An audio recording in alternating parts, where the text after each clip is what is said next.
Welcome to the explainer. Let's jump right in. So picture this for a second. You're sitting at your desk, you pull up your monthly reports, and your occupancy numbers are totally flat. It's incredibly stressful, right? And what's the immediate knee-jerk reaction for almost everyone in our industry? We gotta buy more leads. We need a bigger marketing budget. Well, today we're looking at some really fascinating data that completely dismantles that idea. We're going to see why hyper-focusing on lead volume is actually blinding you to the real problem hiding right there in your sales process. Flat occupancy. Man, it's a heavy phrase, isn't it?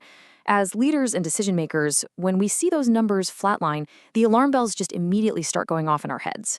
The pressure from stakeholders mounts, and you can practically feel that desperate urge to just throw more money at marketing, cast a wider net, get more bodies through a front door, whatever it takes. It feels like the only logical response when growth stalls out. But let's take a beat and really ask ourselves, are more leads actually the answer? It's this massive, pervasive industry myth that sheer volume is the ultimate fix for a stagnant census. We've been completely conditioned to believe that a shortfall at the bottom of the funnel just means we need to forcefully dump more inquiries into the top.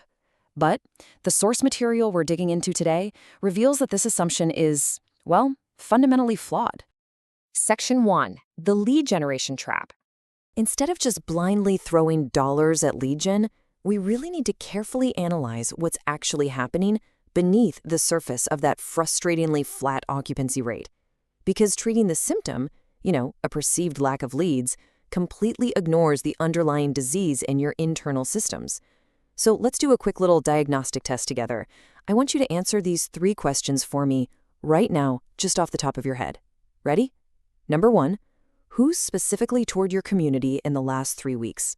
Number 2, out of those tours, exactly who hasn't committed yet? And number 3, when was the exact last time someone from your team actively reached out to them? How'd you do? If you're mentally scrambling right now or realizing just how many clicks and files it would take to pull those numbers together, you're seeing the trap firsthand. It's remarkably difficult to answer these off the cuff, isn't it? Section 2. Inquiries versus real pipelines. Now, what's really interesting here is that if you struggled to definitively answer those specific questions a second ago, it points to a crucial structural disconnect. You're probably just managing inquiries. This is your reality if you're constantly having to reconstruct answers from frantic sticky notes, individual team members' memories, or some chaotic spreadsheet. It's entirely reactive. Conversely, managing an actual pipeline means having a formal, highly trackable process where your data is instantaneous and crystal clear. And the research is absolutely clear on this. If you're stuck merely managing inquiries, that operational chaos is costing you significantly more money than any supposed lead shortfall ever could. Section 3, the follow-up breakdown. Okay, so you have an exceptionally skilled admissions team. Your initial tours are fantastic, the families who visit are genuinely interested, and they're moved by what you offer. You are literally doing everything right on the front end. So why on earth aren't they moving in? Let's walk through this timeline because this is where things get real. Day 1 is tour day. You've got great interest, the family loves the facility, the connection is super strong. But then look at this danger zone right here. Day 2 to day 10, the vital follow-up gets completely displaced. And why? Not because your team doesn't care or because they don't intend to call. It happens because the shiny, loud urgency of brand new inquiries tragically distracts them. They're just so busy answering the phone for new leads that the really solid ones just sort of fall by the wayside. And then week 3 hits. That family who loved you on day 1 hasn't heard from your team in weeks, but they are ready to make a decision. Another competing community called them on day 4, so naturally, they choose the competitor. It's heartbreaking, it's entirely preventable, and it is happening every single day. Section 4. Plugging your pipeline leaks.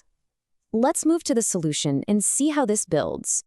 We have to pivot away from the agitation of these lost, mishandled leads and look at the data-backed reality of what top-performing operators are doing right now to completely turn this around. It is time to plug those leaks. Research consistently shows that organizations armed with a formal pipeline management process generate 28% higher revenue. Just let that massive, game-changing number sink in for a second. 28%. And here's the kicker. This 28% revenue boost does not come from miraculously acquiring more leads. Not at all. It comes entirely from having fewer leaks. It comes from simply, methodically, and properly working the leads they are already getting. These top performers are capturing that revenue by making absolutely sure that no family ever falls into that day 2 to day 10 void. They are maximizing what they already have before they ever ask for more. It really forces you to ask yourself, are you just adding water to a bucket with a massive hole in it? It's a pretty powerful visualization, right? Before you spend a single additional dollar on lead generation, you have to look in the mirror and ask honestly, are the leads we're already generating being worked all the way to the end? If you can't say yes to that with absolute 100% confidence, then buying more leads is literally just pouring expensive water straight through the bottom of your bucket. I challenge you to stop buying leads until your follow-up system is flawlessly sealed. The numbers just don't lie, and the solution is sitting right in front of you. If you want to see exactly where your inquiry to move-in pipeline is breaking down right now, it's time to take action. Visit silvercore.io today. You can hop right on to book a call or watch their demo, and you'll see exactly how to evaluate your current setup, patch those costly leaks, and finally manage a true pipeline. Go to silvercore.io and stop leaving that 28% on the table.